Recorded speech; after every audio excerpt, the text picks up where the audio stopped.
കണ്ടൽ വനങ്ങൾ സംരക്ഷിക്കണം എന്ന് പറഞ്ഞാൽ കണ്ടൽ വനങ്ങൾ പ്രകൃതിയാണ്. നിങ്ങൾ ഉദ്ദേശിക്കുന്ന ദൈവവും ഞാൻ ഉദ്ദേശിക്കുന്ന ദൈവവും എല്ലാവരും അതാത് വിശ്വാസത്തിനനുസരിച്ചിട്ട് ദൈവം ഉണ്ടാക്കി വെച്ചതായിരുന്നു.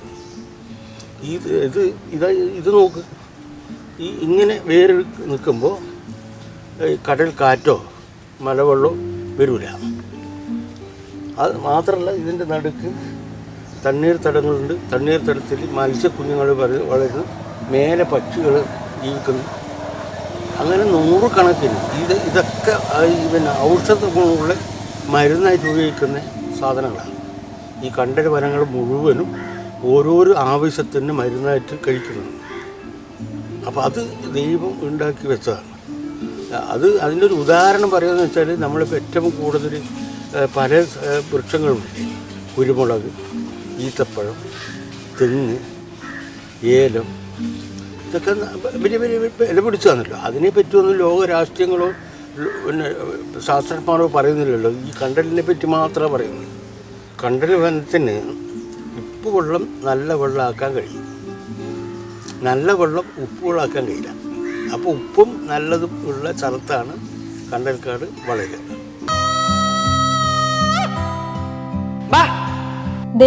ഇങ്ങനെ ബാലേട്ടനങ്ങ് നീട്ടി വിളിച്ചാൽ മതി, ചിലർ ഓടിയെത്തും. ഭക്ഷണം എത്തിയിരിക്കുന്നു, വേഗം പോരെ എന്നാണ് സിഗ്നൽ. വിളികേട്ട് എത്തുന്നതോ കുരങ്ങനും ആനയും കാട്ടുപന്നിയും ഉൾപ്പെടെയുള്ള വന്യമൃഗങ്ങൾ.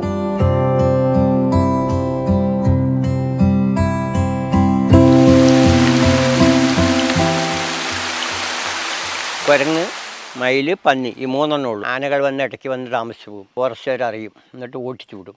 ഇവിടെ ഉള്ളവരൊക്കെ ചീത്ത പറയും.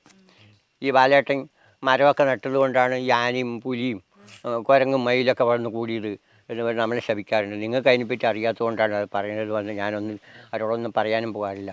മരം എന്താണ്, പ്രകൃതി എന്താണ്, പ്രാണവായു കിട്ടാതെ ജീവൻ പടഞ്ഞുകൊണ്ടിരിക്കുന്ന സ്ഥിതിവിശേഷം വന്നാൻ പോകുന്നൊന്നും അവർക്കറിയില്ല.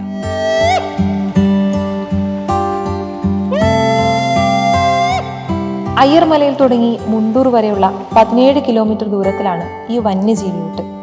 ഒരു ദിവസം പോലും കല്ലൂർ ബാലൻ അത് മുടക്കാറില്ല. മാർക്കറ്റിൽ നിന്ന് ഉപേക്ഷിക്കുന്ന എന്നാൽ കേടാവാത്ത പഴങ്ങൾ ബാലൻ ശേഖരിക്കും. ചിലപ്പോൾ ധോണിയിലും വാളയാറിലും ആനകളെ കൂട്ടാനും പോകും.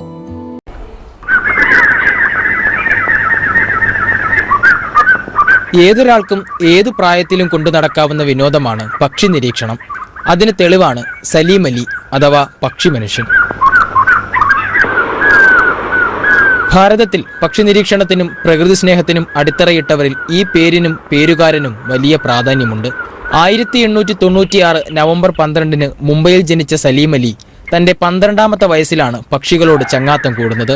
പിന്നീട് അവയെ നിരീക്ഷിക്കുകയും പഠിക്കുകയും അവയുടെ ആവാസ വ്യവസ്ഥയെപ്പറ്റി നിരവധി പുസ്തകങ്ങളും രചിച്ചു. The book of Indian birds, birds of Kerala, birds of Sikkim, Indian hill birds തുടങ്ങിയ പുസ്തകങ്ങൾ ഇന്നും ലോകത്തിന്റെ ആദരം നേടുന്നു. ഒരു ജീവിതം മുഴുവനും പക്ഷികൾക്കും പ്രകൃതിക്കും വേണ്ടി സമർപ്പിച്ച സലീം അലിയുടെ ജന്മദിനം പരിസ്ഥിതി സംരക്ഷണത്തിന്റെയും പക്ഷി സ്നേഹത്തിന്റെയും ഒരു ഓർമ്മപ്പെടുത്തൽ കൂടിയാണ്.